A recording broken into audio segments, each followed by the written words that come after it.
లక్ష్మికి ప్రకాష్కి ఇద్దరికి దండలు మార్చుకునే ప్రోగ్రామ్ని ఇంట్లో ఏర్పాటు చేస్తారు. ప్రకాష్ అలా లక్ష్మిని మెడలో దండ వేయటానికి రెడీగా ఉంటాడు. లక్ష్మి కంగారు పడుతూ కన్నీళ్లు పెట్టుకుంటూ ఉంటుంది. సహస్ర చాలా సంతోషపడుతూ ఉంటుంది. విహారీ సీరియస్గా చూస్తూ ఉంటాడు. అందరూ అలా నవ్వుతూ చూస్తూ ఉంటారు. లక్ష్మి బాధపడుతూ ఉంటుంది. అప్పుడే ప్రకాష్ దగ్గరికి వచ్చి ఇలా పూలమాలని తీసుకొని లక్ష్మి మెడలో వేయబోతూ ఉంటాడు.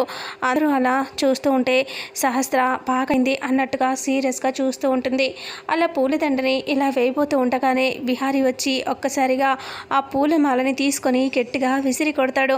అలా విసిరి కొట్టేసరికి ఒక్కసారిగా అందరూ చూసి షాక్ అవుతారు. ఏంటి విహారీ, ఏం చేస్తున్నావు నువ్వు, ఎందుకు అలా విసిరి కొట్టావు అని అంటంతో ఇక అసలు వీడు ఈ పూలదండ లక్ష్మి మెల్లో ఎందుకు వేయాలి, వీడు వేయకూడదు, అసలు వీడు లక్ష్మి భర్త కాదు అని అంటాడు. రేయ్ చెప్పరా, ఎందుకురా ఈ నాటకాలు, నువ్వు లక్ష్మి మెడలో తాళి కట్టలేదు కదా అని విహారీ అంటాడు. అలా అనేసరికి ఇక ఒక్కసారిగా లక్ష్మి షాకింగ్గా చూస్తూ ఉంటుంది. ఏంటి విహారీ, అన్నీ తెలిసి అలా మాట్లాడతావు అని అంటాడు ప్రకాష్. ఏంట్రా ఎక్కువ మాట్లాడుతున్నావు అని కొడతాడు విహారీ.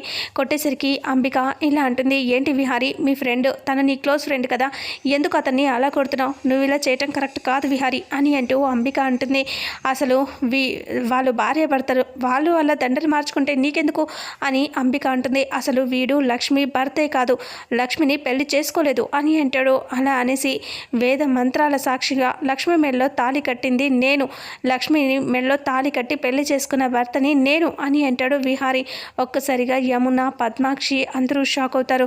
సహస్ర ఏడుస్తూ చూస్తూ ఉంటుంది. షాక్లో వసుధ, చారుకేశవ అలా చూస్తూ ఉంటారు. విహారీ ఇలా అంటాడు, లక్ష్మి మెడలో తాళి కట్టిన భర్తని నేనే, వేద మంత్రాల సాక్షిగా పెళ్లి చేసుకుంది నేనే అని చెప్తాడు.